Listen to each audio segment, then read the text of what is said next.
Defisit kekaguman atau dianggap sebagai kekurangan kekaguman. Ini biasa dimiliki oleh orang-orang yang jarang dikagumi atau jarang mendapatkan penghargaan atau jarang dipuji. Tetapi defisit kekaguman ini juga dialami oleh orang-orang yang bukan saja jarang dikagumi atau dipuji atau dihargai, tetapi juga dialami oleh orang yang tidak tahu bagaimana mengagumi. Karena tidak ada contoh orang yang dapat mengagumi sesuatu atau seseorang dengan tulus dan benar. Dia tidak tahu bagaimana caranya karena tidak ada contoh untuk melakukannya. Atau defisit kekaguman juga bisa terjadi karena orang salah mengagumi. Salah mengagumi hal-hal yang sekilas saja dia lihat langsung dia kagum, tanpa memperhatikan kedalaman apa yang dia kagumi. Atau kekagumannya hanya secara lahiriah apa yang tampak di depan matanya yang diterima oleh inderanya. Dan ini pun defisit kekaguman. Tetapi yang pasti adalah bahwa defisit kekaguman itu juga terjadi, dialami oleh orang-orang yang punya cara pandang yang salah terhadap sesuatu atau seseorang. Karena cara pandang yang dangkal atau melihat sekilas saja, maka dia lalu kemudian tidak mengagumi atau mengagumi sekedarnya saja, bukan karena ketulusan atau keikhlasan, maka dia mengalami juga yang namanya defisit kekaguman. Perjalanan ziarah kita sebagai orang percaya di muka bumi ini akan menjadi makin lancar bila kita memiliki sebuah kepekaan akan kekaguman, kemampuan untuk mengagumi segala sesuatu. Tetapi bagaimana untuk kita bisa belajar memiliki sebuah kekaguman yang benar?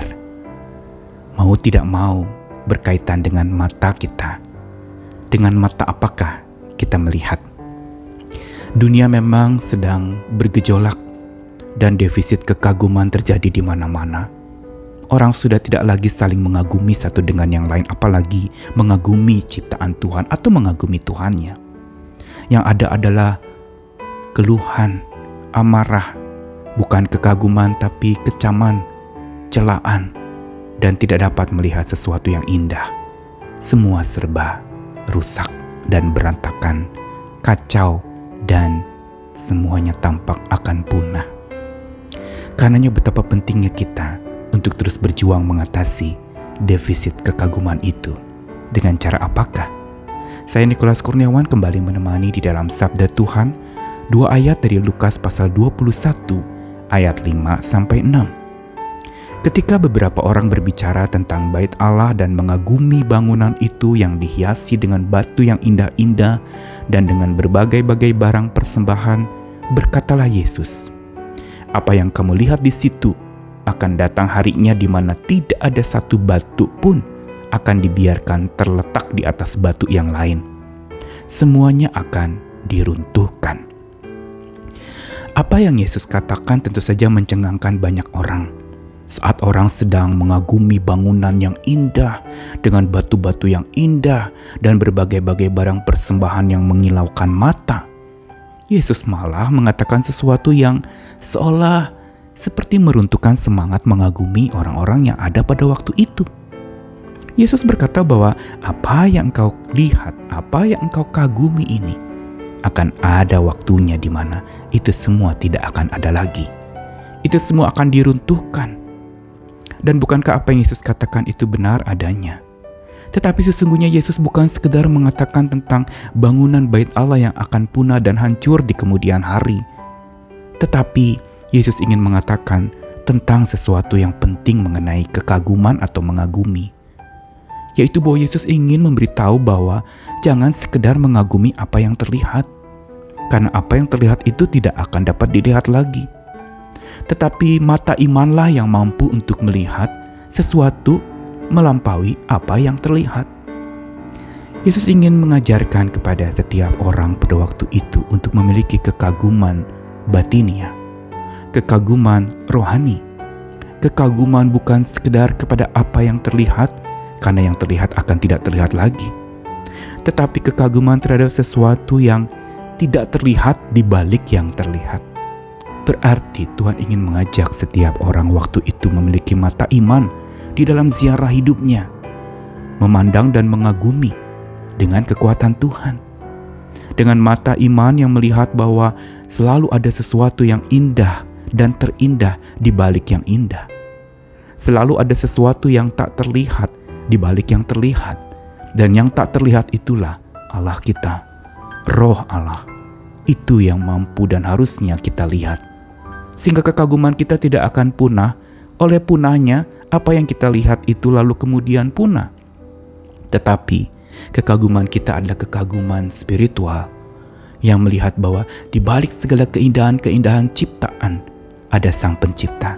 Di balik keindahan segala macam karya ada Sang Pencipta, pembuat karya itu yang dengan tangannya menenun dan membuat begitu indah.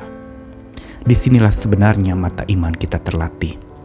Karenanya untuk mengatasi defisit kekaguman dalam hidup kita perlu mengisinya dengan mata iman, memandang segala sesuatu dengan mata iman, mengagumi segala hal dengan mata iman, melihat melampaui apa yang terlihat. Dan itulah mata iman, memandang. Hari-hari ini mungkin kita akan sulit mengagumi ketika berbagai macam kekacauan terjadi di bumi ini. Berbagai macam bencana, masalah, dan musibah menimpa bangsa-bangsa.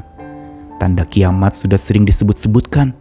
Berbagai macam kecamuk pergumulan ekonomi yang makin merosot tajam terus didengung-dengungkan. Sehingga kehilanganlah kekaguman kita yang ada keluhan, amarah, ketakutan menghadapi hari esok. Khawatir bagaimana nanti masa depan saya. Tetapi mari kita berdoa kepada Tuhan, minta mata kita diisi dengan mata iman yang mampu melihat melampaui apa yang terlihat. Saat ziarah ketika mengunjungi sebuah gereja di Palestina, maka saya menemukan ada sebuah keindahan dari sebuah bangunan gereja yang berisi sebuah penjelasan mengenai kubur Yesus, tempat di mana dia bangkit. Ada sebuah cahaya dari atas langit-langit gedung gereja itu yang tampaknya seperti bola mata Tuhan yang melihat. Dan itu mengajarkan kepada saya untuk melihat dengan mata seperti mata Tuhan, supaya kita bisa mampu melihat segala apa yang terjadi dalam pergumulan hidup kita dengan kekuatan Tuhan. Melihat melampaui segala kegagalan kita. Ada yang tak terlihat, tangan Tuhan sedang menggendong menopang kita. Melampaui segala kesakitan kita, ada Sang Penyembuh yang sedang menemani kita. Melampaui segala macam kegagalan kita, ada Sang Maha Kuasa, Maha Kasih sedang memeluk kita. Mari kita atasi defisit kekaguman dengan mata iman, memandang melampaui apa yang terlihat. Tuhan mengasihi kita dan memampukan kita untuk tetap kagum, hormat akan Tuhan dengan segala macam upaya yang juga asalnya dari Tuhan. Selamat mengagumi, jangan berhenti mengagumi, karena Tuhan sungguh mengagumkan. Amin.